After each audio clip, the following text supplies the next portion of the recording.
You know Graybar for electrical parts, but there's one more thing you may not be thinking of us for that can help maximize your next project's total value. Our pre-project planning services are designed to help you win the bid, save on labor costs, and keep your installers productive across your entire build. The sooner you call us, the better. Because when we're there from the beginning, we can anticipate your needs and help you solve problems before they become problems. Yep, Graybar does that.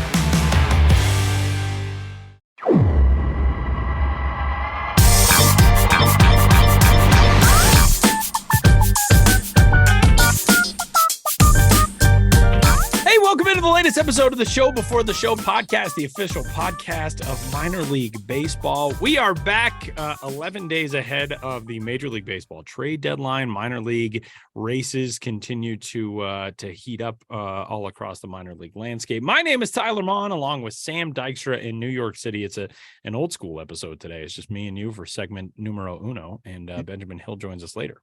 Yeah, what year is it? 2018? It feels like 2018. It's a much great things are ahead world. For all of us. This decade's going to end. Yeah. I can't wait to see what comes in the new decade. It's going to be terrific. Once 2020 comes along, that's our year, buddy. That's everybody's year. Well, thanks for hanging out with us on this week's episode of the Show Before the Show. You can get in touch with us, podcast at milb.com, with any of your questions, your thoughts, your comments about the minor league baseball season, and anything else minor league baseball related. And let's get into it. We are very excited about our guest on this week's episode of the Show Before the Show. We're going to tease that coming up for you here in a little bit. But we're also, as noted just a little while ago, coming up on the Major League Baseball trade deadline. The draft now in the rear view mirror. We've got some signings already from top prospects who have inked their deals, Paul Skeens included. So we'll talk about that a little bit. But this is a fun time of year. This is also a time of year, Sam, that comes with a little bit of anxiety for players.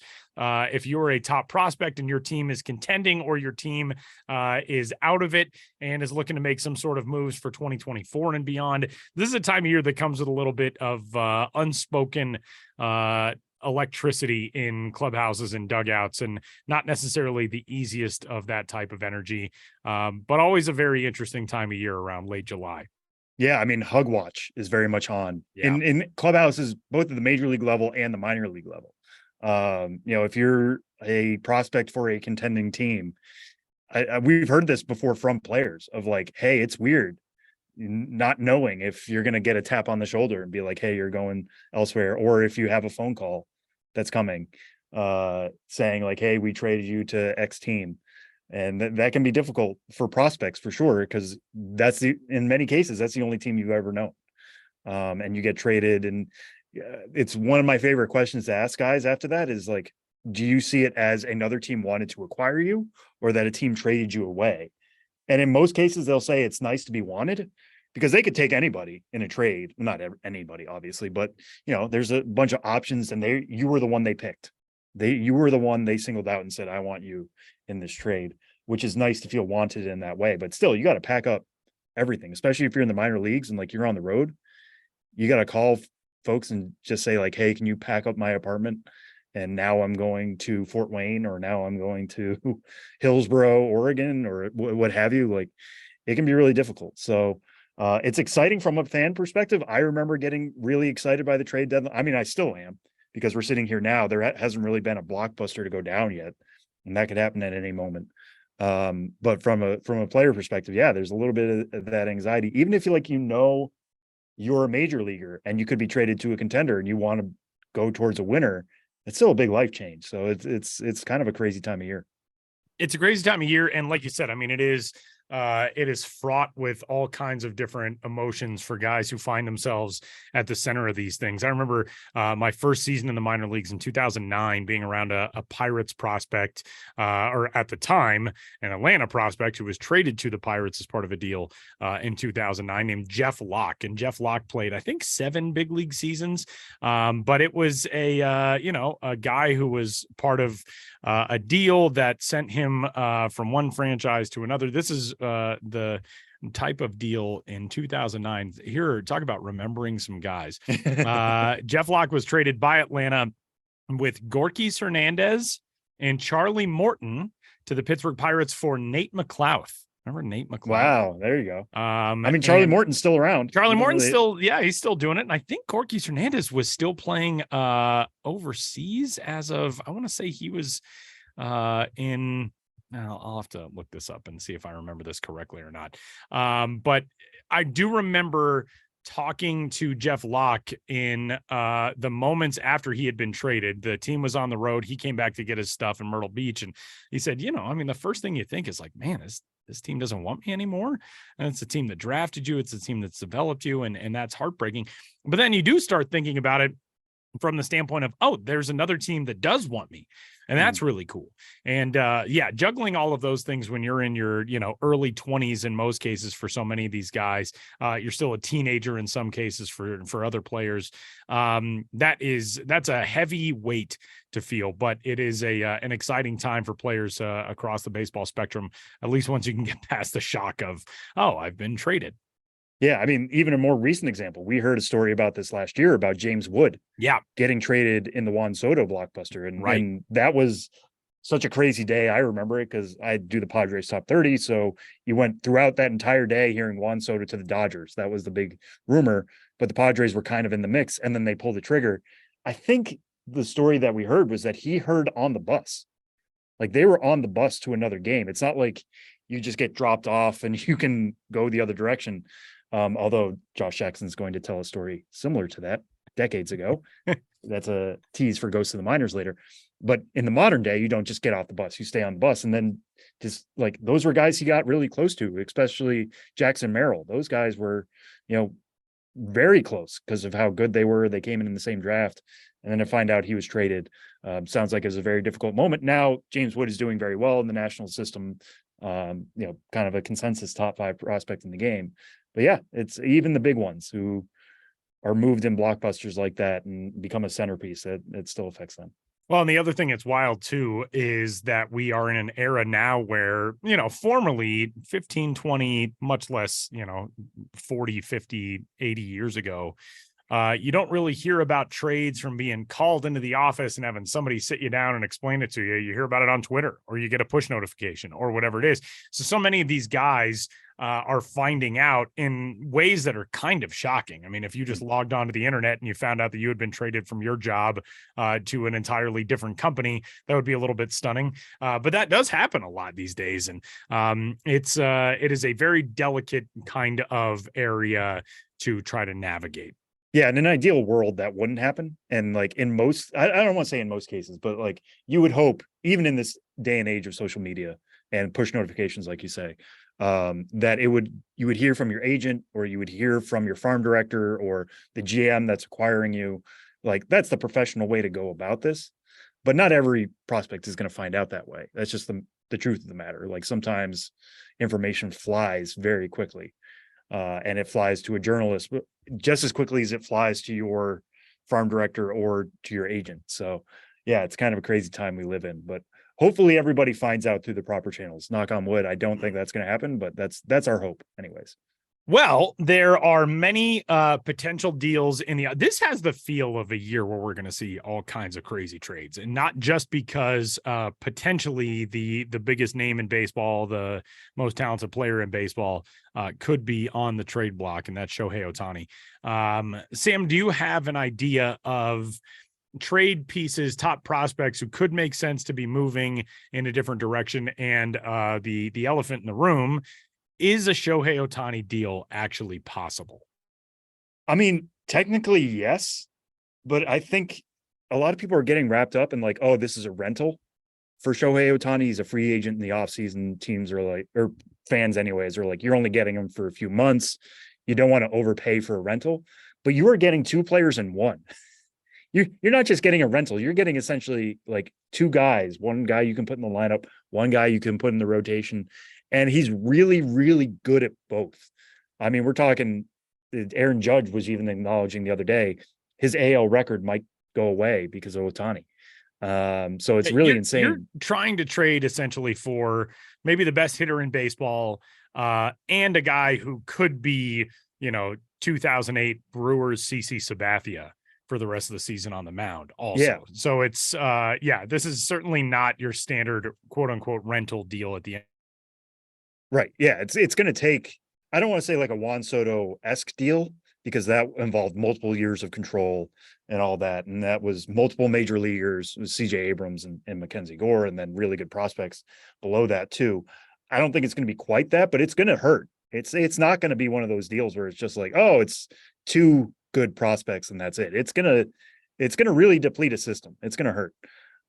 So when you start to look at like who has the prospects to pull that off, the Dodgers immediately come to mind because they are just so deep right now on our top 100. They have 8 top 100 prospects, which is most in baseball, tied with the Orioles. The Orioles would also make a lot of sense. Like, it would be fascinating to see the Orioles cash in their chips on Shohei Ohtani. Like, we've been long wondering, are they going to turn the corner? And so like it would be really interesting to see them try to go for Ohtani, trade a lot of those position players that they have who are basically major league ready. So it would satisfy an ability for the Angels, because it sounds like if they're going to trade Ohtani, they don't want to really miss a beat. They don't want to just be like, all right, this is the start of our rebuild, when you have Anthony Rendon for multiple years, even though he hasn't been great. Mike Trout, who's currently injured, but still, when healthy, a top 5 player in baseball. They don't want to just be kickstarting a rebuild with this trade. They want multiple guys who can contribute right away or be close to contributing right away. So that would be fascinating to see the Orioles try to pull that off. I don't think it's going to happen. And we're already hearing that like Artie Moreno, who is like looming over this entire deal, right? The owner of the Angels, doesn't want to trade to the Dodgers because they're crosstown rivals. I put that quote unquote. Yeah. Not even in the same county, but that's neither here nor there. The other local team, like, he doesn't want to see Ohtani thrive over there. Ohtani very well might sign with the Dodgers. I was going to say, I got bad news for Artie Moreno, because there's your quote unquote crosstown rival has been saving up the bank to back up a Brinks truck to Shohei Ohtani's house or compound at some point over this offseason. Yeah, right. It I don't know. We'll see. Like, the Dodgers could definitely make a Godfather-esque offer, and somebody would have to be the adult in the room for the Angels and just be like, listen, this is very, very good for a guy it seems like likely to lose in the offseason. This is huge. We'll see. Like, as we're sitting here right now, the Angels are only 4.5 games back. That's exactly what I was going to bring wild up. Card. That is the other thing that I think people right now probably don't consider as much of a possibility, is the Angels are not dead. The Angels are 4.5 out of the wild card. They've won 3 straight. They are over 500. They're a game back of the Yankees. They are 2 games back of Boston, and only 4.5 out of a playoff spot. This is a team that, well, we have all wanted in the baseball world for the last decade, is a team that can be befitting the talents of Mike Trout and now Shohei Ohtani, and getting them in a position where they have the opportunity to succeed on the postseason stage. That's still possible. Now, obviously, Mike Trout being out at various times this season, that has affected the pieces of the puzzle for the Angels, knowing that he's going to be around for a long time and could get back. And, hamate injuries obviously are very difficult to come back from. But if anybody's going to be able to come back from something and be hopefully the same guys we've seen before, it's Mike Trout. Can you get him into the playoffs? Can you make this happen? Shohei Ohtani, I think, very much wants to be a guy who got the Angels to that place and has the ability to get them over the hump and get Mike Trout some playoff success and build something for that franchise to go off of. There's a reason Shohei Ohtani picked the Angels. He has expressed that he doesn't want to play for an East Coast team. He wants to be on the West Coast. I think he very much wants to have success with the Angels rather than being a rental somewhere else. Another, I think, very intriguing element in this whole thing, and I'm not sure if it's an intriguing element for a trade necessarily, but the Seattle Mariners are a team that is hanging around right behind the Angels. They're 5.5 games out of a playoff spot. They're a game back of the Angels in the division and in the wild card race. We all saw the video of fans at the All-Star game chanting, "Come to Seattle," And Shohei Ohtani said afterwards, hey, I spent an entire offseason here, and every time I come here, I'm really impressed with the fans and blah, blah, blah. There is obviously a long and illustrious history of Japanese players in Seattle and ties between the Mariners organization and Japan, which of course was formerly owned, the Mariners system or the Mariners organization, by the CEO, the founder of Nintendo. There are so many ties there that would be a very logical fit down the road for Shohei Ohtani. Now, is that franchise going to have enough money? I don't know. They have 3 top 100 prospects led by Harry Ford, also Cole Young and Gabriel Gonzalez. So they don't necessarily have quite the same currency as the Dodgers, who have 8 top 100 prospects, but there are a lot of teams out there that you think, oh, this would be a fit for them as well, including apparently the Colorado Rockies, whose owner, Dick Montfort, sent an email saying, oh, it'd be fun for a couple of months to get Shohei Ohtani. But for serious organizations, there are a lot of them that really do present very interesting scenarios for where he's going to end up. Yeah, I mean, the Mariners would be super interesting if the standings were flipped. You talk about them being behind the Angels right now. That would be really weird for them to be the aggressors. Although Jerry Dipoto, trader Jerry Dipoto, who has traded you and me personally, Tyler, many times.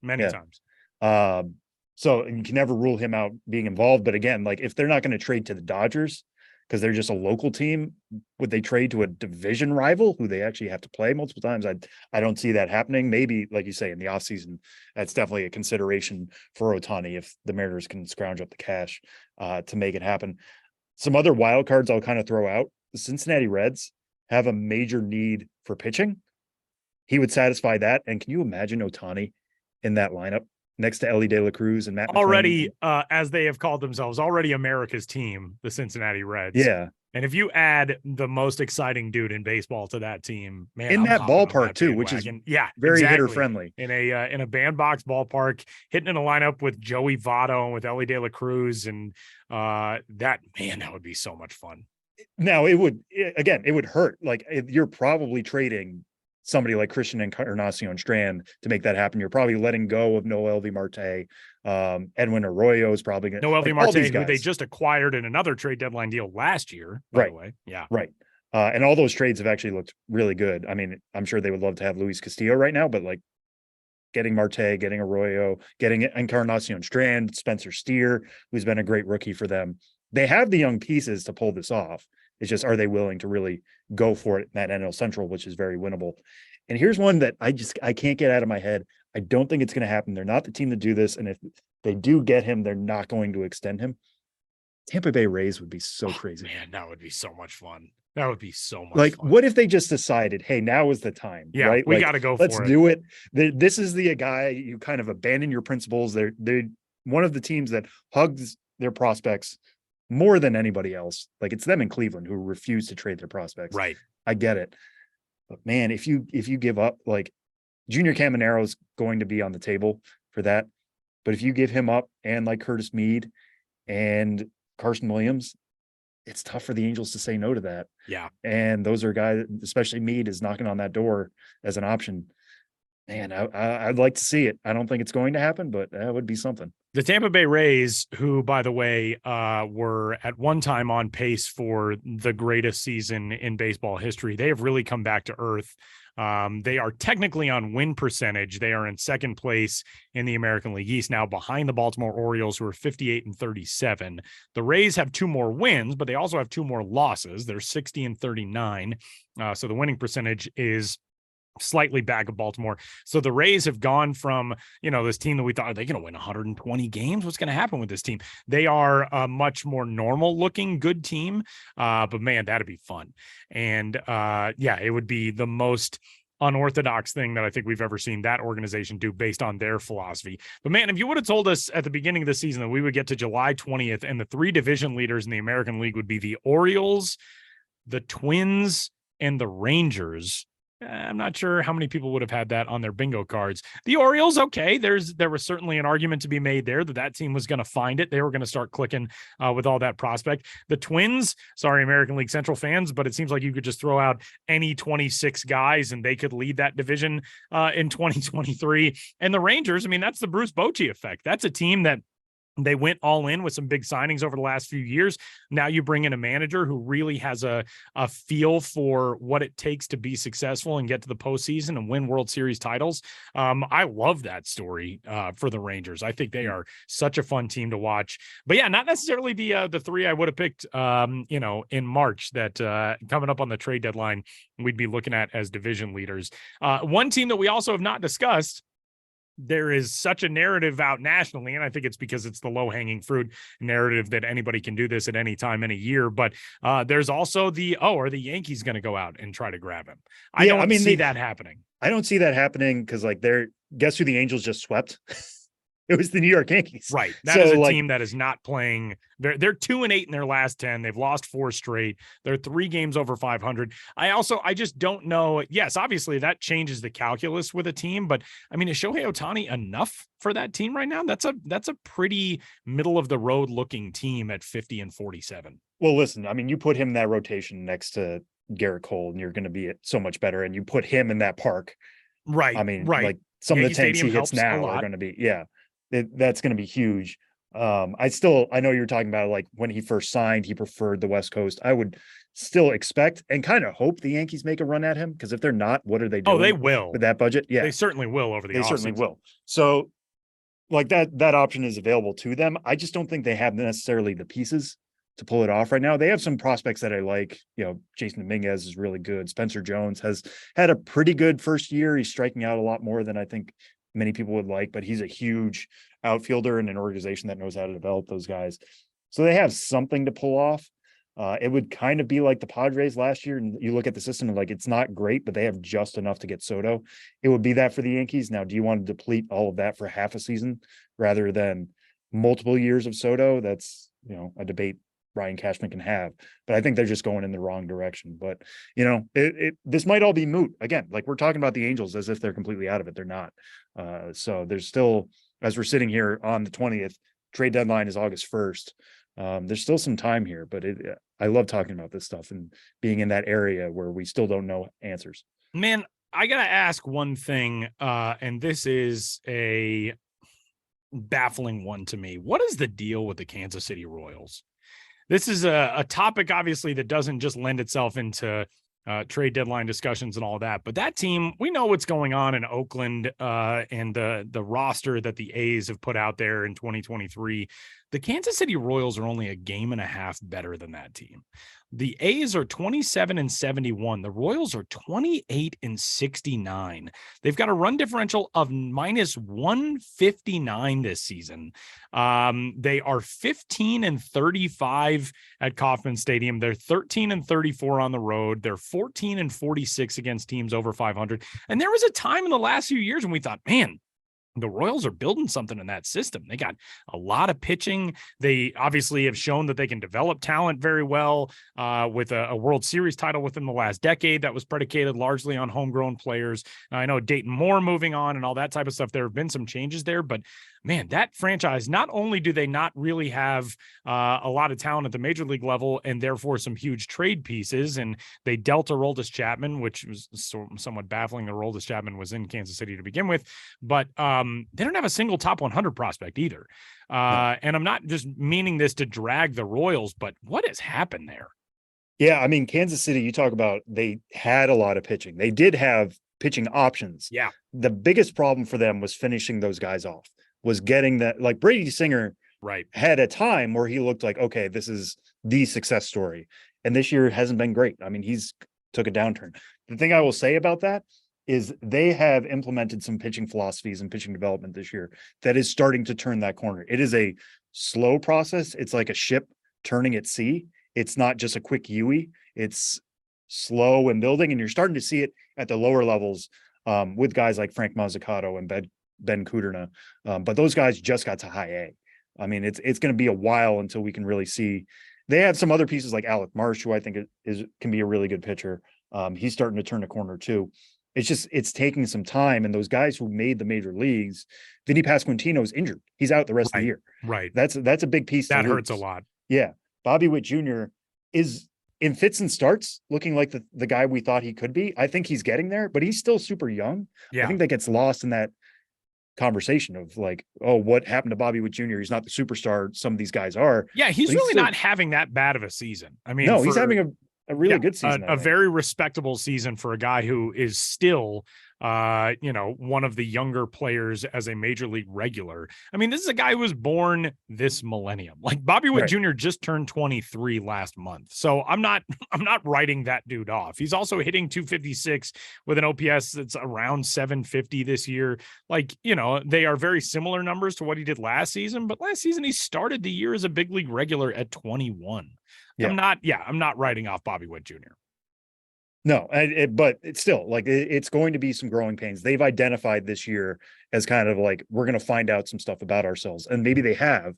And that's why they've implemented those pitching development changes. Those started before the year began.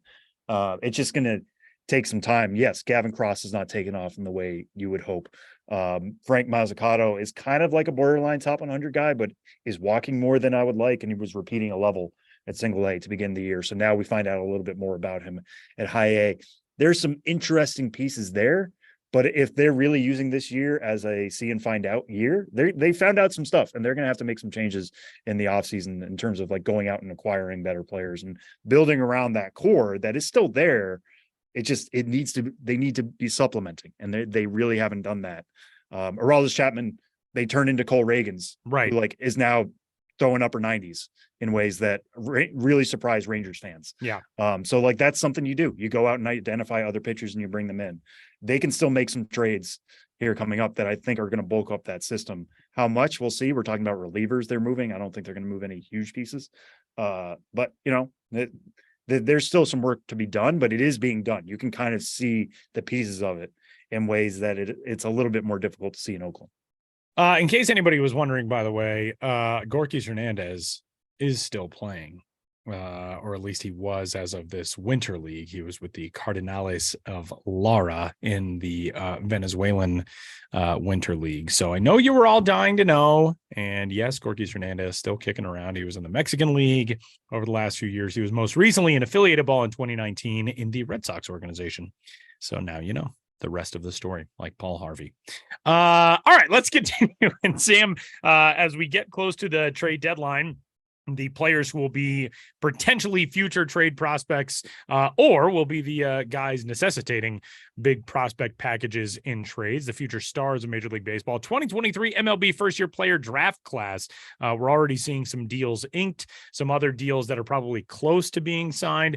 Where do we stand right now in some of the most notable talent and some of the top picks who have already signed or seem to be on the verge of, or maybe you're a little bit further away from signing than we thought? Yeah. So the big one obviously is going to be number 1 overall pick, Paul Skeens out of LSU. The Pirates have already signed him for $9.2 million, which is a draft record. It breaks the previous record held by Spencer Torkelson in 2020. He signed for $8,416,300. So that's essentially breaking the record by $800,000, which is reflective, of course, of Skeen's talent. I mean, we've said he's MLB Pipeline's top prospect in this draft. Guy can touch 102 with ease. He's got a plus slider. I mean, it's stuff that you play immediately in the major leagues. And that's why I think the Pirates took him because they think like, hey, this is a future ace that's really difficult to draft and develop. Like guys don't come this ready-made as Skeens is.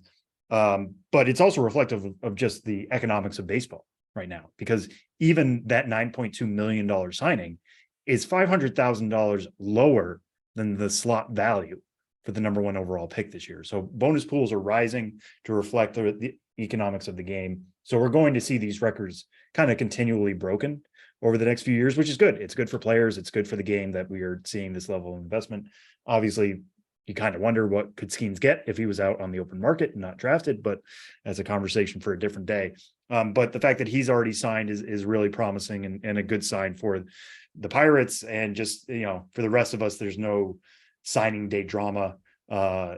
Who's it going to be? We're still waiting on Dylan Cruz to officially sign with the Nationals, speaking with Jim Callis of MLB Pipeline, our colleague, who has been tweeting out signing bonus stuff left and right. If you're not following Jim on Twitter, Jim Callis, MLB, please do so. He's been like the king of this, breaking all this news. He's not worried about basically anybody signing I was on the MLB Pipeline podcast this week, and he put the over-under on the guys who won't sign in the top 10 rounds at 1. Just because, there's that risk of like, if you don't sign, you're going back to school, you're risking a signing bonus that's right in front of you. All of this stuff is pretty easy to figure out in terms of the economics of it. There's not a ton of negotiation to go into it. So fully expect Dylan Cruz to sign, especially being the number 2 overall pick. Like, there's only one spot he can go higher. And if he's going back next year as a senior, he loses a lot of negotiation points. So fully expect him to sign. He just hasn't done it yet. Max Clark signed with the Tigers for $7.7 million. That's a little below slot. Wyatt Langford signed for $8 million with the Rangers. That was a little above slot, which was $7.7 million. We're still also waiting for Walker Jenkins to sign with the Twins, but again, fully expect that to happen before the deadline on the 25th. So, that stuff's going to come out slowly before next Tuesday. But fully expect it to happen. Don't panic yet if you're a Twins fan or a Nationals fan of being like, why hasn't this happened yet? Shouldn't it all be buttoned up? There's a lot of things for these guys are waiting for. My guess, and this is completely a guess, it's an educated one, but it's a guess. I think Cruz is kind of waiting for the Nationals to sign everybody else and just see what's left. And then he wants all of it, which is totally his right to do. Like, you can imagine having that as an option in your life. Like, yeah, I'm just gonna see what the pot is at the end of this, and then I want all of it. Yeah. And they can go 5% over their bonus pool without losing a pick. Like, they have to pay an overage tax, but like, they're going to be willing to do that to make sure they get Dylan Cruz. So I don't think he's going to sign for above 9.2 million. That's just not how the math is going to work. It's probably going to be around 9 million. Still a heck of a payday for Dylan Cruz. It's just not going to break the record already set by his former LSU teammate. So just, something to keep an eye out before the signing deadline on the 25th, but don't expect any drama. I don't think there's going to be a Kumar Rocker situation here, unless there's something about a medical we're not hearing, but it doesn't seem that way so far. The latest development in the Shohei Ohtani sweepstakes, by the way, is not much of a development, but our friend, John Morosi, tweeted a little while ago, the Angels have not made a decision as of yet. They will likely wait to the final 24 to 48 hours before the deadline, before they make a decision. So teams continue to contact the Angels about potential trade possibilities. That is, as much of an earth-shifting type of deal as is conceivably possible in baseball. So it's going to be something that's fun to watch over the next 11, 12 days as the trade deadline gets closer and closer. Well, coming up, we are really excited. We're headed to the Buffalo Bisons organization this week. And Sam, this is an interview that we were both really excited to get a chance to do. Buffalo GM Anthony Sprague is going to be with us talking about a super fan and a very unique recognition for that super fan. Yeah, on September 2nd, the Buffalo Bisons will be giving out a bobblehead for superfan Mark Aichinger. And if you've ever been to a Buffalo game, you probably know who Mark is. He's got a very loud, boisterous personality in the best possible way. He gives the Bisons true home field advantage, which I love. And it's funny to hear Anthony tell these stories, because it's not just fans who know who Mark is. It's opposing teams. It's members of the Bisons. It's people who haven't played there in years. Remember who he is. They even honored him with a cardboard cutout back when the Blue Jays played in Buffalo during the shortened 2020 season. So in his seat, by the way, in his own seat, it was in his there could be nobody else, which is super cool. Yeah. And we also were informed by Anthony that Mark will be listening to this episode. So hi, Mark. Hi, Mark. We're very happy for you. We're very excited for you to get so excited for this bobblehead. This is awesome. Yeah. So it's already out in the world. You can already see what it looks like on the Buffalo Bisons website. But here's us talking to GM of the Bisons, Anthony Sprague.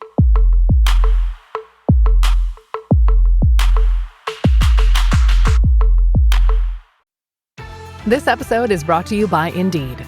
Stop waiting around for the perfect candidate. Instead, use Indeed sponsored jobs to find the right people with the right skills fast. It's a simple way to make sure your listing is the first candidates see. According to Indeed data, sponsored jobs have 4 times more applicants than non-sponsored jobs. So go build your dream team today with Indeed. Get a $75 sponsored job credit at Indeed.com/podcast. Terms and conditions apply. Well, we're very pleased this week to be joined on the show before the show by Buffalo Bisons GM Anthony Sprague, who came out with a very fun and a very unique bobblehead this week, honoring superfan Mark Aichinger. Anthony, first off, thanks so much for being here and joining us. How are you doing? Awesome. No, I'm excited to be here and appreciate the invite from you guys, Sam, Tyler. But obviously very excited to talk about our boy Mark. Yeah, Mark is, if you've ever been to a Buffalo Bisons game, you know who Mark is, even if you don't know his name. He's one of the loud, again, like I said, super fans that every team kind of has, but is unique to Buffalo in his way. Kind of take us through, like, what kind of presence does Mark bring to the ballpark? Boy, I mean, you talk about a presence is a good way to put it. So every day, when you're walking the concourse, getting ready for the game, sometimes gates could be open, sometimes not. You know when Mark has arrived, because he may be across the street, he may be kind of entering the plaza, but he is going to let out a humongous hey as soon as he sees the first person. And I'm telling you, it's through the concourse. Our fans, staff, they'll hear that and Mark's here. Mark is here. And that's his way to announce his presence, that he's arrived at the game. He'll make his stops along the way, say hi to the vendors, the ticket takers, all his friends. It's usually about a 10-minute process before he enters the actual seating bowl. And when he enters the seating bowl, it's another hey, especially if the visiting team's out there, you stink. As he starts coming in, he'll drop his bag at his seat, and then usually kind of go make his way back out to the concourse. He'll yell at the other team if they're there again. If they kind of acknowledge him, then he knows he's got them, and he's going to have fun with them all game. So it's quite a process for when he gets here and he comes into the ballpark. Yeah, and you mentioned other teams recognize him because he's basically an International League legend at this point. Everybody knows who he is. Everybody who's ever played against the Bisons knows that they stink because of his name. You were talking about this before with the bobblehead, which comes out in September 2nd. Take us through the process of designing this and getting it through, because Mark has been known for decades in Buffalo, and this has been a long time coming, it feels like. Yeah, I mean, I've been here for 20 years. And Mark was well established before I got here. And when I was an intern, I kind of, didn't know much about him or whatnot, but I was like, holy cow, that guy's crazy. And then everyone's like, oh yeah, that's Mark. And it took me a homestand to become friends with him. But yeah, I mean, so honestly, this has been talked about probably for a decade, I would say. Fans around have pushed for it. We've talked about it, and just trying to figure out the right time to do it. I don't know if there was ever going to be a wrong time to do it as the results of the feedback and everything we got from them. But we had talked about it, and it was kind of always on the we should do this. And then this off season, I think we kind of all just looked at each other and said, all right, what are we waiting for? Let's just do it. Let's go on with it. Everyone kind of around the team and some fans were kind of the conversation was increasing a little bit, and we said, yep, let's do it. I talked to his brother and sister, and we set up a time to go to his house and got him in his what we consider his typical get up Bisons hat, jersey with his name on the back. Shorts, and it was in the dead of winter. I went there and he kept asking me why was I there? And I was like, oh, don't worry about it, buddy. We're just a promotion that we're trying to figure out, talking about the jersey. I don't remember what I said to make stuff up, but he just he's smart enough. He knew something was going on. And then we let him know in May, actually, for when we did the recording and everything. So it's but when we started to get the molds and everything, I mean, there was never a bobblehead that I've seen that you could hear when you see it and that spoke to you, and it just is as dead on as this bobblehead is. Anthony, you've got a great video up on the site from when you told him And the thing that strikes me is not only Mark's reaction and how excited he was, but the coolest thing about that video to me is after he sees the rendering of the bobblehead, what looks to be the entire front office pours in cheering for him. And it really shows you how much he means to you guys as a team. What was that moment like for you, getting a chance? Obviously, you'd sort of been in communication with him, but to formally unveil it to him, and for the rest of your staff to be able to be there for that.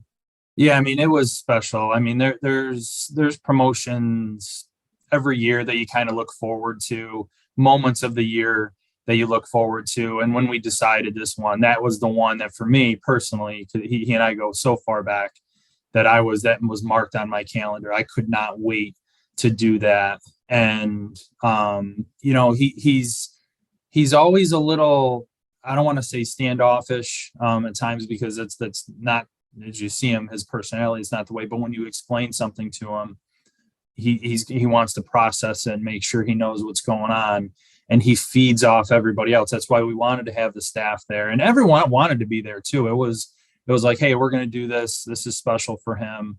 And whenever you could see, when everyone else kind of started to get excited for him, that's when he was like, oh man, this is a big deal. This isn't just something small. And everyone started coming in, and knowing Mark, he gets excited about stuff. He gets fired up. But that was a different Mark. That was you could tell he was really touched by it. And, it was 20 years. That was easily, I don't know. I'd have to really dig deep to try and find a better professional moment for me, and something I'll remember forever.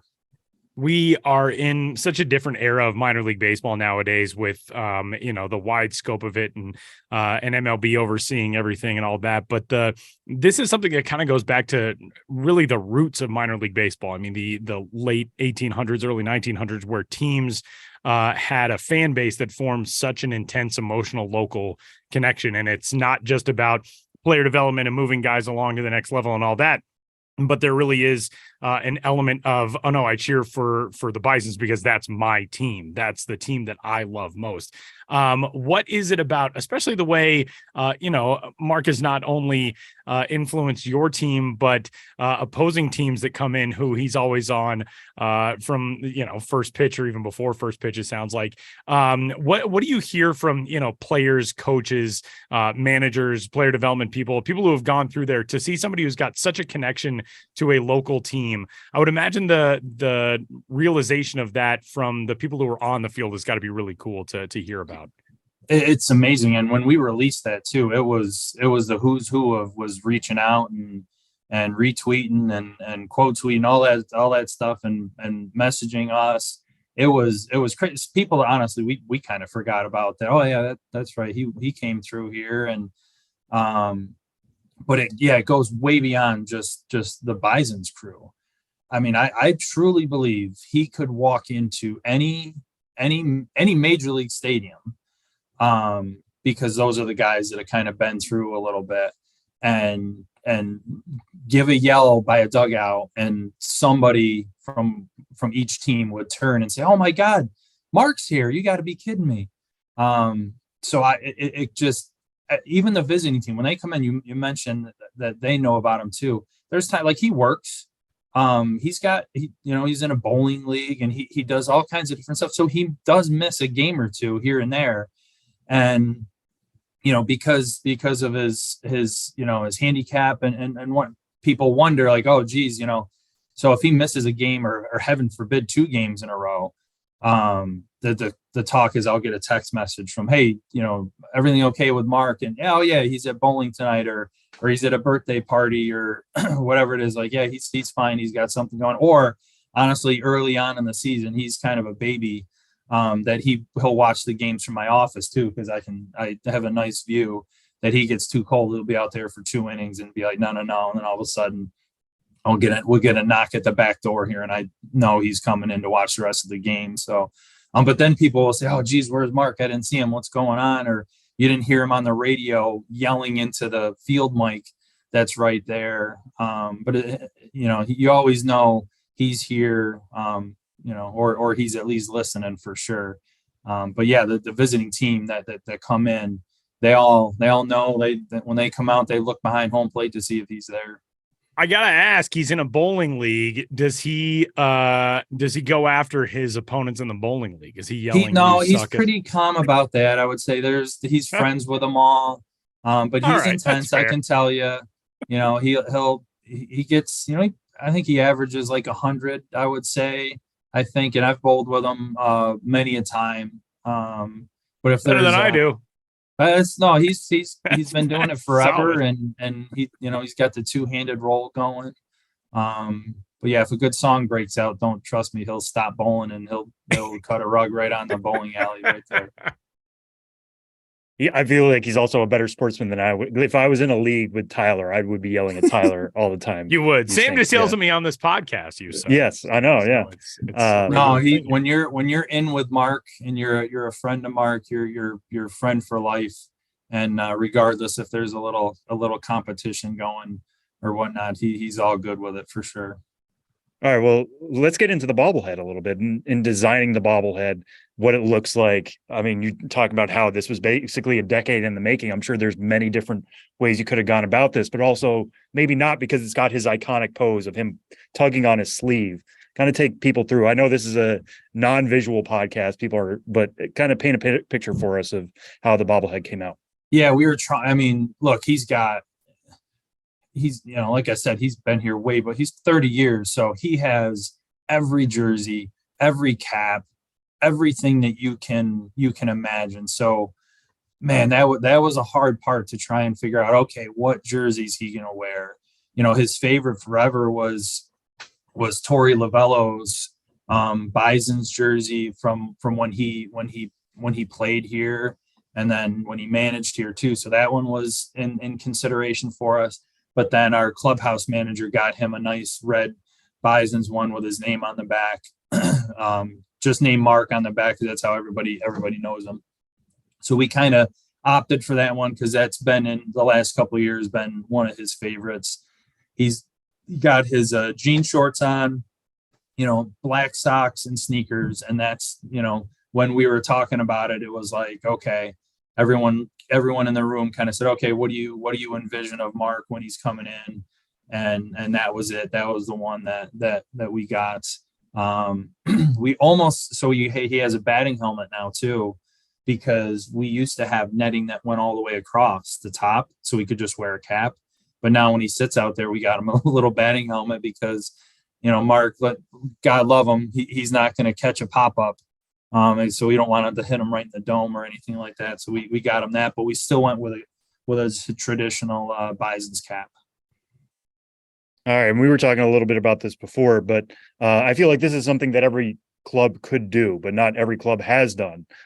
So when you go to the winter meetings this year, or whatever version of the promo seminar exists now, and start to tell other clubs, what are you going to tell them about this process and honoring a super fan that every team doesn't have Mark exactly. Mark is one of one, but like every team has that one fan that's always there and is recognizable and can be honored. Yeah, I hope this does kind of open the floodgates a little bit, because you're absolutely right. Every team certainly has at least one or two fans like this, and maybe maybe we're a little nervous, as we were, what the potential reaction could have been about just doing a fan. Some teams may say, oh geez, how do we pick one fan over another if we do this one, or other season ticket holders or longtime fans going to be slighted that they weren't picked. But I think you hit the nail on the head that you can do this, and we're a I want to say a copycat leagues, if you will. We see one team do something good, we know it can work in our market. We're not in competition with each other. We work in conjunction with each other. So yeah, I'm going to tell them, look, this has been, look, I knew it was going to be my favorite promotion of the year, but I think it's going to become a lot of people's favorite promotion this year. And no doubt that every team should look at this and say, oh man, we've got that fan. We're going to get that same reaction, and not only make it a special night for your staff, because again, everybody, everyone loves that person in your stadium. The fans love that person in your stadium too. So it's not just about getting people in the ballpark and making a fun promotion. It is going to be a memorable promotion and night for everybody involved. I mean, we're a league that, you know, and working in sports and stuff, you got to tug on people's emotions and tie into that thing. It's not necessarily about the win or loss on the field. It's what goes on everywhere else. And this can make it, you know, I guarantee you, the day after, no one's going to maybe except for Mark, actually, no one's going to remember if the Bisons won or lost that game. It's going to be about everything else and every other team. They know right now, oh, geez, we could do that for this person and that person. I just encourage them, go on with it and do it. All right, Anthony. Well, before we let you go here, I'm just going to let you kind of take the floor one last time and just share, what is your favorite Mark story over the last 2 decades? Oh, man. I don't know how much time we got left because there's so many of them. It's a podcast. It's a podcast. Yeah, you can take as much time as you want. All right. I will. All right. So Mark, now he's gone through a couple iterations of his of where he works and stuff. So at the previous place he worked, the Olmsted Center, he now works at the Cannellation Center, which, just a little plug on this. We are going to be doing whatever, I'm going to do it. We're going to be doing other things around Mark for this game that is going to fundraise for his place of work. Great 501c3 Cannellation Center. They employ folks just like Mark around to give them something to do, give them employment, make some money. So we're gonna not only just do this for Mark, but for where he works as well too, because like I said, this previous place had to shut down his department, which was a tough few years for Mark specifically and for his whole family. But anyway, so in his previous place, Mark would get out of work, I would say at like 3:00, and he would take his bus down to the ballpark. And, you know, so gates don't open for 3 hours, but he would just come. He'd eat some of our pregame meal, sit out in the stands, and, you know, we'd be taking BP. And one of the times, I don't remember what team it was, but they were having a team meeting down the left field line. And Mark just felt like, you know what, I'm going to mess with them. So he walks down all the way down to right where, you know, just about the foul line. And they're having their team meeting, everybody's together. Mark's just leaning over the railing, not doing anything, not saying anything, just listening. And eventually they had a couple guys looked over and like, geez, what is Mark doing? What's Mark doing? He's just eyeing us up there. And look, Mark looked right through you because he's legally blind. So he's trying to see if anyone's looking at him. So finally sees it, like the whole team's looking at him. And they were like, Mark, what are you doing? He just starts screaming at them so loud. You guys stink. You know, get out of here, just going off on them, that he actually broke up their team meeting. The manager was like, forget it. We're giving up. We're giving up. We're not going to do it. So he feels good about it. He starts walking away. They get back together to try and start their meeting again. Mark walks right back down, starts screaming at him. They breaks up the team meeting again. So then they officially stopped it and went through it. So I'm like, my God, he's not only taking over games, he takes over pregame and BP and all that stuff. But no, the guy, you know, in tongue in cheek, he can really mess with the other team pretty good. Yeah, and give you guys true home fild advantage, which is 100%. what every super fan yeah. should be doing. Yeah, it's amazing. But that one's a G-rated version of some of the good stories that we have about Mark and what he's done here over the years. All right. Well, we're very excited to see the bobblehead out in the world on September 2nd. If anybody is in the Buffalo area, or maybe if you're not and you're looking to take Buffalo off on your minor league road trip, September 2nd is a great opportunity to do that as the Bisons honor Mark Aichinger. Anthony Sprague, GM of the Buffalo Bisons, thank you so much for joining us, and good luck with everything moving forward the rest of the season. Awesome. Thanks, Sam. Tyler, appreciate you being on, and we look forward to listening to you guys forward.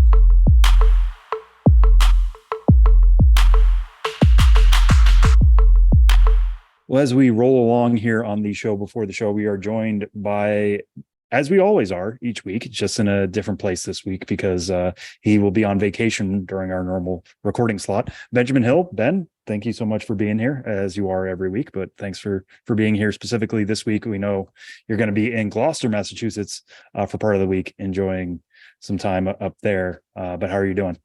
Yeah, I'm doing all right. I'm in Massachusetts right now, in Western Massachusetts, in Hadley, Massachusetts, which I called a village, and then you scoffed at me because you said that's a legitimate town. It's not a village, but this is where Jill, my fiance's family, is from. So I'm working remotely here in Western Massachusetts today and tomorrow, and then headed for the coast to Gloucester. And but anytime I'm in Massachusetts, I just think of it as, Sam Dykstra territory, basically. I know, between this and Ghost last week, the Pittsfield Hillies, it's been a heck of a time for Western Massachusetts geography on this show, which I enjoy. I'm grateful that we're doing it and we can educate the public on what is apparently a town and a village. Yeah, I'm learning. My neck of the woods. It's a beautiful area. I really like it around here. I feel like they got to fix their roads though. Driving around, I'm like, too many potholes. They're all beat up, and I start to get grumpy, like a dad driving a car. I'm like, come on, what's up with these roads? But I'm making it through. You sound specifically like my father now. Yeah. As somebody who's constantly traversing those very same roads that you are on now. But anyway, before we let you go on vacation, we wanted to bring you on the show and talk about a few things coming up. But first, we wanted to start with this story about Kaleb Bowman, who, if people haven't heard about him before, you definitely should, because he has one of my favorite routes to the minor leagues. Not just, I want to say roots to pro ball, but he's played pro ball in many, many places before landing in what we understand to be affiliated ball. What can you tell us about the long odyssey of Kaleb Bowman? Yeah, the overseas odyssey of Kaleb Bowman. I met Kaleb when I was in Biloxi last month. He is currently a member of the Biloxi Shuckers, a right-handed reliever, and 26 years old. And he's 26 years old and in his first affiliated minor league season. So obviously took him a while to get here, and it's a really interesting story. I got to shout out the Shuckers broadcaster, Javik Blake, who, when I was planning my trip to Biloxi, he said, hey, you might want to talk to Kaleb Bowman. He has a really interesting story.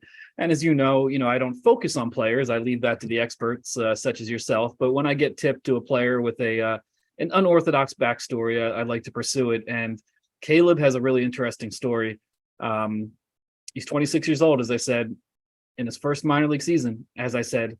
And here's something I didn't say. He played in Canada, Australia, and Germany before getting his break in minor league baseball. He went to Appalachian State in North Carolina in 2019, didn't get drafted. He wasn't necessarily expecting that, but, thought he had some leads on getting signed after the draft. It didn't work out.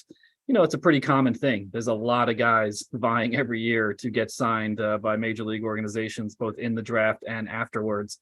And he said, I know I've still got baseball left in me. I know I can get better. I know I'm better now than I've ever been, and I'm not going to give this up. So a friend of his told him about a website, which I've heard mentioned in the past, but was it baseballoverseas.com or baseballoverseasjobs.com? And he put a profile up on that, kind of like a dating site in its own way. Here's who I am. Here's what I bring to the table. Is anyone interested in me? And he was shocked. He got all these offers, from teams all over. And, as you know, the quality of play can really vary internationally. But, it's the late summer 2019, and he gets a shot in New Brunswick, Canada with the Fredericton Royals, and says, okay, I'm going to go do that. Plays there for a couple months, kind of like a men's league, not a super high level play. And from there gets an offer with Surfers Paradise, a great name. They're on the Gold Coast of Australia. And then he goes to Surfers Paradise and plays a season there. Then COVID hits. He goes back home. He's working with special needs youth. He's, running a local baseball facility. He's putting videos of himself on Twitter. He's trying to find the next thing. And that ends up to be Regensburg, Germany. And, that's a little bit higher level play out there. Regensburg was the site of, a World Baseball Classic qualifier. this past September. So it's an amazing facility. He was living right near the ballpark. Ended up spending 2 seasons in Regensburg. Did really well there. Pitcher of the year both years. MVP in 2022. Then he thinks he has an opportunity with a major league team. It falls through, but he gets an offer from the Gastonia Honey Hunters of that's Gastonia, North Carolina, an independent Atlantic League team. And so he says, okay, I'll pitch for Gastonia. He goes there at the end of the 2022 season, does well. The Atlantic League, you get a lot of former major league guys there, pretty high level play, probably the highest level independent league. And from there, finally gets a call from the Brewers and says, hey, you want to sign with us? So he signs with the Brewers, starts with high A Wisconsin Timber Rattlers this season, played 13 games there. And since then he's played 13 games with Biloxi. And, he's working it out. So, I like to tell guys stories. I can't really break down Bowman as a pitcher, Kaleb Bowman. But, he's a shorter guy. He has really long hair, compact build. He's, experimented with a lot of different, arm slots and deceptive deliveries. So I think he's going to get by on maybe not pure overpowering stuff, but a perhaps more cerebral approach. And, keeping the hitters guessing in terms of exactly, what slot he's going to throw from and what the delivery might be like from pitch to pitch. So really interesting dude, a real man of faith. His dad is a pastor, just profound sense of gratitude for how far he's made it. And Sam, I think I showed you in the office my interview transcript with Kaleb Bowman. I basically asked one question it was barely even a question of just kind of like, wow, you've had quite a journey to get to this point. Bam, like 3,000 word answer. He just took me through everything. He seemed really happy to talk about it and just exuded a lot of, positivity and confidence. And I just walked away thinking like, this guy's going to be fun to root for. And, what a story. So that's the Kaleb Bowman story, and check it out on MILB.com. Went up today. We're talking here on Tuesday and gotten a pretty good response thus far. So I think there might be something to this player coverage. Yeah, we should put you on a few prospect rankings here coming up, Ben, when we do our re-ranking. I'm working. But one thing I really want to touch on there, what you were talking about, is him being somebody who, will change up his arm slot and move things around and be really cerebral. I mean, that seems like his whole story, right? Is he seems like somebody who's willing to try different things to get to where he wants to be. Yeah, absolutely. And the interesting thing about that, when you think about it, is, he's not with an organization. So he's not learning some larger organizational philosophies or having some, coaching continuity within a specific system. He's learning as he goes along and learning from other people, but mostly just learning from himself. He's in Australia and he's throwing on a beach and he's working things out. He's in, Fredericton, New Brunswick, working things out. He's in Germany working things out. So that creates a level of, self-reliance and resilience that, I think any player needs to really make it to the major leagues, obviously. But when you don't do it with a larger coaching philosophy and you don't have people employed to help and teach you specifically along the way necessarily, that adds a whole nother wrinkle and I think makes it that much more impressive. For sure. And like Ben said, check out that story on MILB.com right now and learn about the overseas odyssey of Kaleb Bowman. Speaking of odysseys, Ben, you have another road trip coming up. I feel like the well has been dry in terms of us being able to talk about places you've been recently. We talked a lot about your Southern swing each week for the last month plus. So now we're going to replenish that a little bit with you hitting the road again. Where are you headed? Yeah, I'll be out at the crack of August. Not a local trip per se, but one that I will just be completely car oriented, not getting on an airplane. And places that I've been to a little more recently. That's all relative with my career, but as opposed to my first 2 trips this season where I was hitting places I hadn't been in 10 or 11 years. For the most part now it's places I haven't been to in 5 or 6 years, a little more local. And I'm looking forward to it. Starting out in Syracuse, home of the Syracuse Mets, NBT Bank Stadium. It's only been 5 years since I've been there, but a lot of ballpark changes in those 5 years. Becoming owned by the Mets, which was in place 5 years ago, but it was still kind of a transitional time. But owned by the Mets, a lot of ballpark upgrades, with recent facility standards and that kind of thing. And always just a fun environment too. Their GM Jason Smorrell is just definitely one of the more gung-ho, irreverent kind of characters in minor league baseball. So always looking forward to what he has up his sleeve. Last time I was there, they played as the Butter Sculptures, which is a tribute to a New York State Fair tradition. No butter sculptures this time around, but you never know what you're going to see in Syracuse. So looking forward to that. And then heading about 70 miles south and one rung down on the Mets minor league ladder to Double-A Binghamton. That team used to be called the Mets. And then, of course, in 2017, they rebranded as the Rumble Ponies because Binghamton has a history of carousels. I believe there was some rich guy in town many, many decades ago who, bequeathed the city with many carousels. I need to look into the story a little bit, but they're the Rumble Ponies now. Haven't been there, I think, since 2017, their first season of the Rumble Ponies. So looking forward to going back there. Of course, Speedies are on the agenda, the local specialty of Binghamton. That's SPIEDIE, little marinated meat cubes, which are just a huge thing in Binghamton and that central New York region. From there, going from the Mets system to the Yankee system on August 3rd, the Scranton Wilkes-Barre Rail Riders, AAA Yankees affiliate. And I somehow haven't been there for 9 years. And I'm really looking forward to going back there because, as I've probably mentioned on this podcast before, and also recently in my newsletter, I've been asking people to share memories of their first minor league game, which has been getting me to think about mine. As I get these emails, people sharing their memories, I think about my first minor league game, and it was Scranton Wilkes-Barre, 1989, the inaugural season of that franchise when they were called the Red Barons and they were a Phillies affiliate.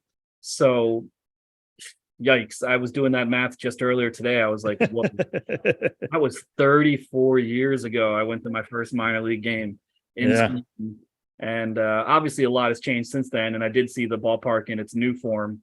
There was a year, I want to say 2010 or 2011, where that ballpark, which was originally called Lackawanna County Stadium and modeled after the Vet in terms of its dimensions and artificial turf, Philadelphia's Veteran Stadium.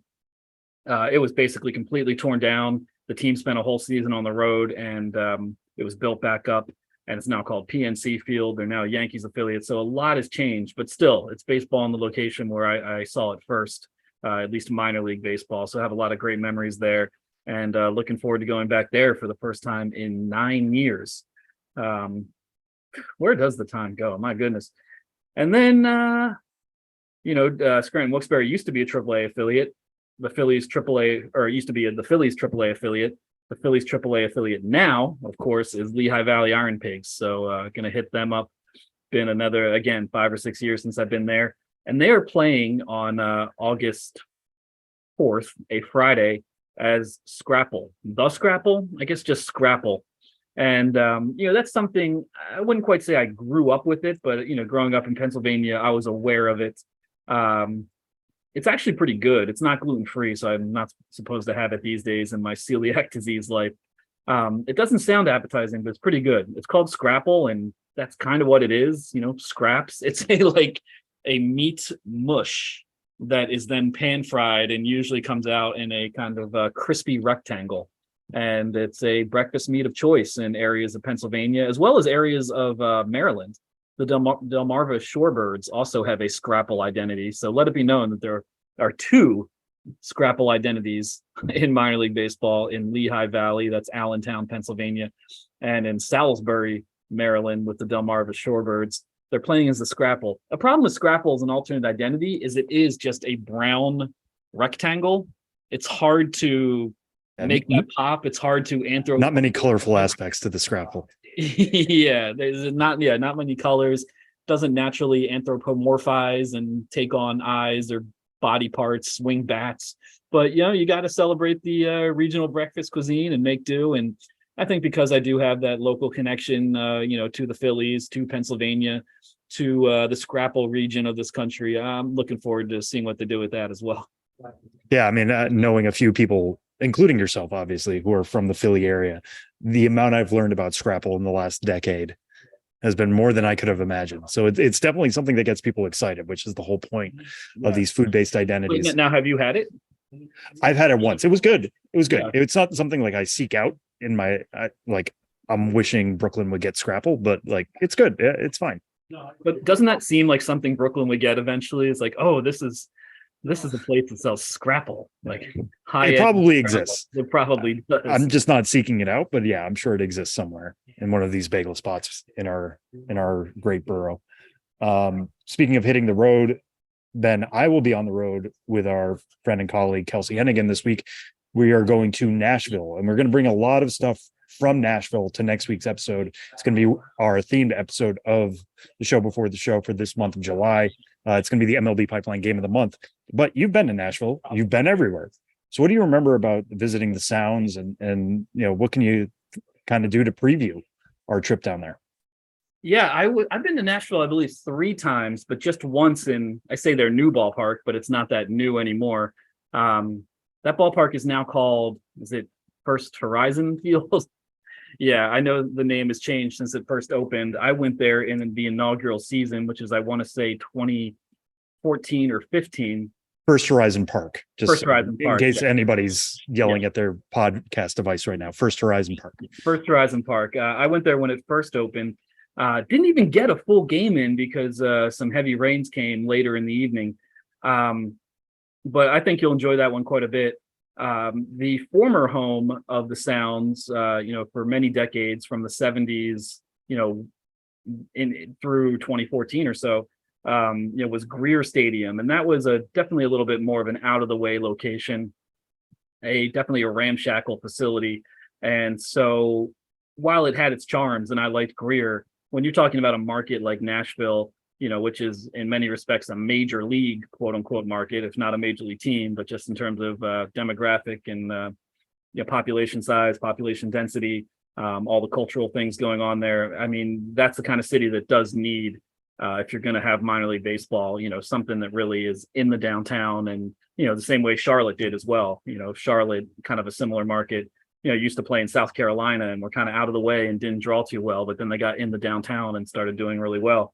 And same thing with the Sounds. It's a ballpark. Things were sprouting up around that immediate area of the ballpark when I visited, and I'm sure you'll see a lot more of that in terms of, housing and businesses and restaurants right around that ballpark. They really started to embrace the hot chicken theme, as soon as they moved to the new ballpark with a hot chicken mascot selling hot chicken at the ballpark, and recently unveiling their hot chicken identity. And that's another one I really wish I could eat myself, being gluten-free. But hearing stories from people in Nashville the last time I was there about hot chicken, I think at the ballpark, you're going to have it pretty mild. It's a ballpark. They're not trying to, send people to the hospital or have them just like convulsing in their seats. But legit, real deal Nashville hot chicken is very, very spicy. It's not the kind of thing you just say, oh yeah, I like spicy food, let me get it extra hot. It will debilitate you. And a lot of these places are kind of hole in the wall joints, open real late. You go in at 2 a.m, maybe feeling a little bit more courageous than usual, and oh boy, people have stories about Nashville hot chicken. And the original story behind it was a woman who had a man who was perhaps a bit of a ne'er-do-well, and he came in late at night, and she was sick of his antics and his drunkenness, and so he was hungry and she was having none of it, so she made his chicken super, super spicy as like revenge. But he was like, actually, this is pretty good. You dredged it in so much cayenne. I'm kind of feeling this heat. I like it. That's the story. I don't know if that's apocryphal, but it's a big part now of the Nashville Sounds ballpark culinary experience. And, as I said, the mascot and the alternate identity. So curious to see what you and Kelsey end up with on the hot chicken front. Also a great record store. I mean, many great record stores in Nashville, but if you get the time, hit up Grimey's, Grimeys. Actually, I know a guy who works there, Tyler. He's a great dude. He'll hook you up. We love people named Tyler on this podcast. But great record store there, and also a great burger place near Greer Stadium. If you want to see what remains of Greer Stadium and get a good burger, Gabby's Burgers is truly excellent, and might give you a chance to wander around the old baseball landscape, which last I saw at Greer was just overgrown and kind of haunted looking and sad, but kind of cool looking. I don't even know what happened with the old guitar scoreboard there, but of course I think that was sold. But of course the new ballpark, First Horizon Field, has its own new iteration of Oh, did I say it wrong? It's Park. Park. It is Park. First Horizon Park has its a new gleaming guitar scoreboard, and that, of course, immediately establishes the primary identity, not the hot chickens, but the sounds. That's, of course, an allusion to being the sound of Nashville. And when you have a guitar scoreboard, that really hammers the point home. I think seeing the scoreboard is going to be one of my biggest things to do. I mean, quite literally, considering the size of it.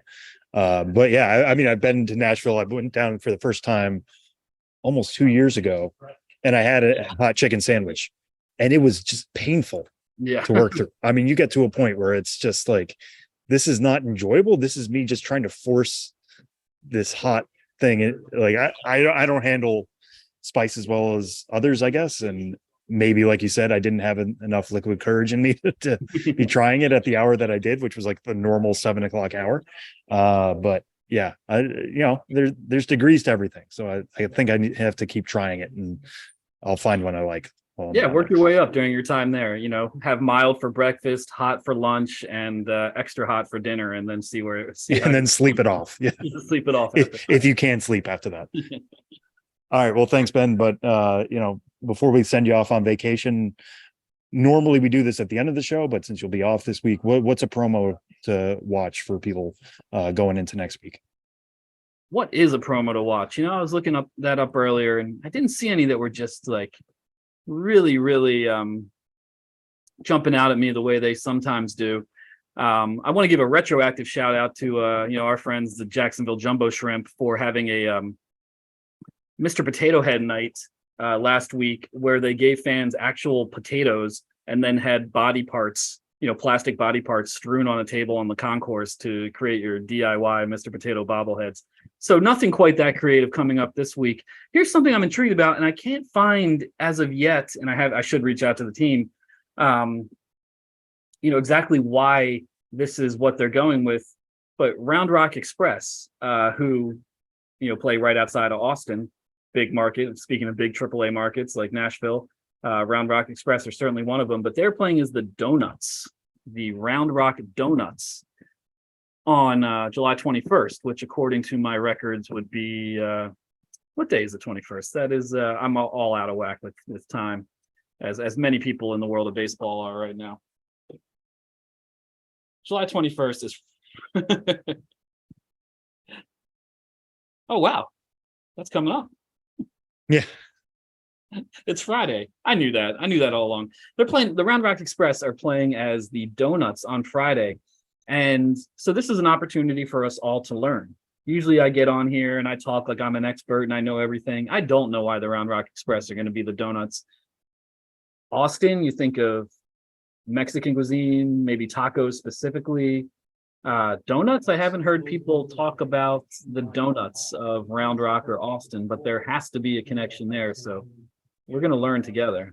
Well, I mean, and I'm sure there's more educational opportunities ahead on this. I just went to roundrockdonuts.com, and on their website, it says, since 1926, people from all over the world have been stopping by to give our famous yellow, or are they orange, ?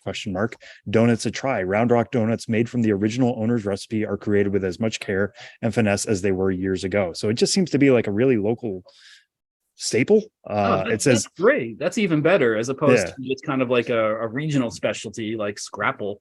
This is like a specific business, perhaps, that they're really paying homage to, and not just Austin, because a lot of time with Round Rock is a pretty big town in and of itself, but Austin kind of dwarfs it. So when you talk about something Round Rock is doing, you just think of it in Austin terms. But maybe this is also really more hyper specific to Round Rock, which is that's a good thing too. We're going to learn this together.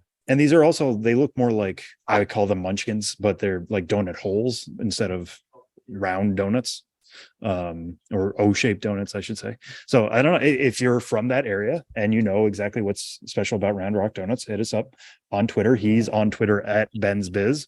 We'll get more information from this and find out exactly what's going on with the donuts. Maybe we'll have to try them sometime whenever we get down to Round Rock next. But go enjoy your vacation, Ben. Go enjoy the lovely town that is Hadley, Massachusetts, and the seaside scape that is Gloucester. And we'll catch you next week. Thanks, Sam. Yeah, I'm enjoying it out here. It's very quaint and homey, and I can see how people like yourself just turn out to be such well-rounded and just nice to be around individuals. Just good hearty stock up here. I like all these New Englanders, and specifically those from Massachusetts. And it's good to be around your people. Well, you're welcome anytime, Ben. We'll catch you next time.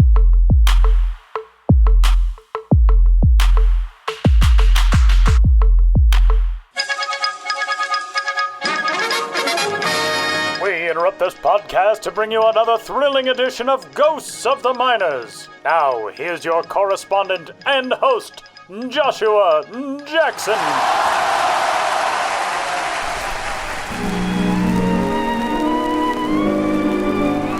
Welcome back to Ghosts of the Miners, in which all of you out there in Radioland must identify the legitimate historical ball club hiding amidst the fraudulent pair. One now belongs to the ages. The others are yet to find their place in time.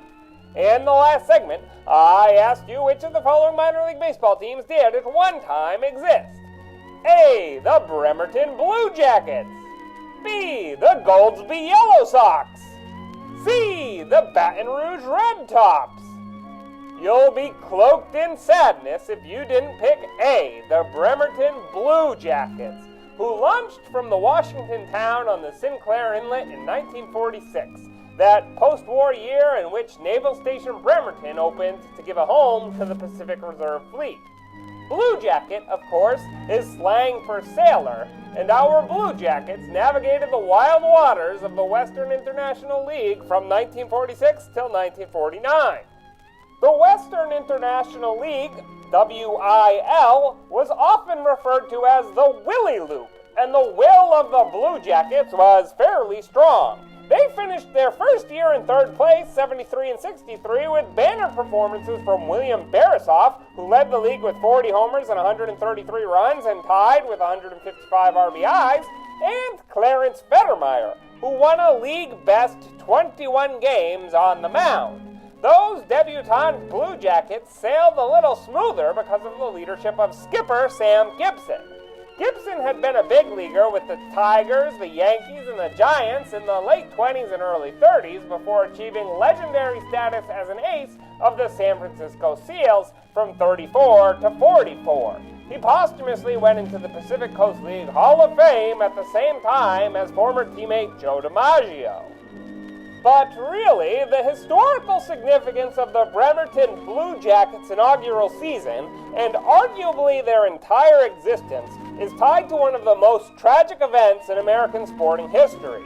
On June 24, the Spokane Indians were making their way across the state for a series at Bremerton when their bus crashed in a horrific accident on a mountain road, plummeting 300 to 500 feet.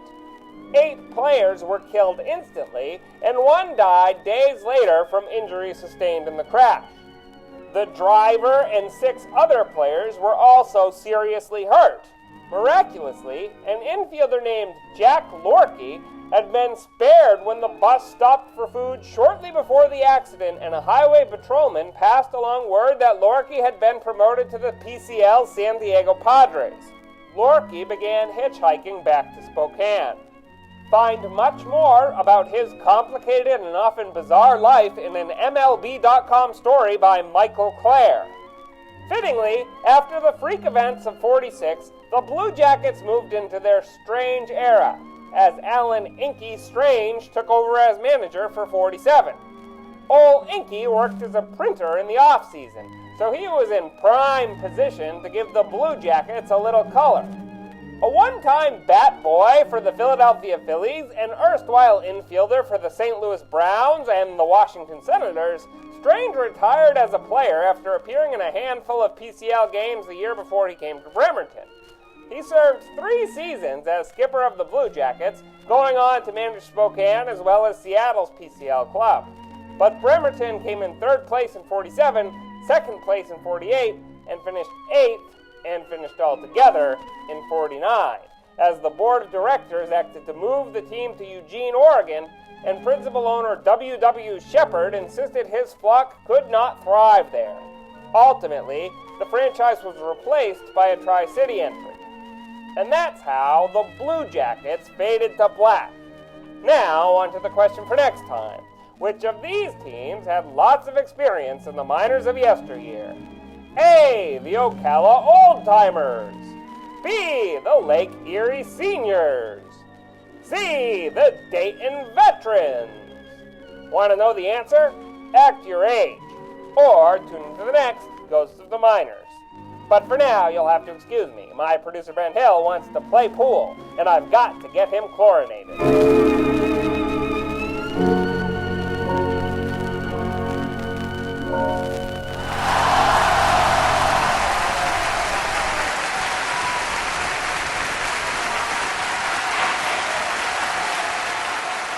Final segment of this week's episode of the show before the show. A huge thanks again a little while ago to Buffalo General Manager Anthony Sprague for joining us. Good to hear from Ben, of course, as well in your special segment with our good pal Benjamin Hill. And before we get out of here, MILB.TV is where you can catch all the top talent across minor league baseball. Sam, what do you got this week?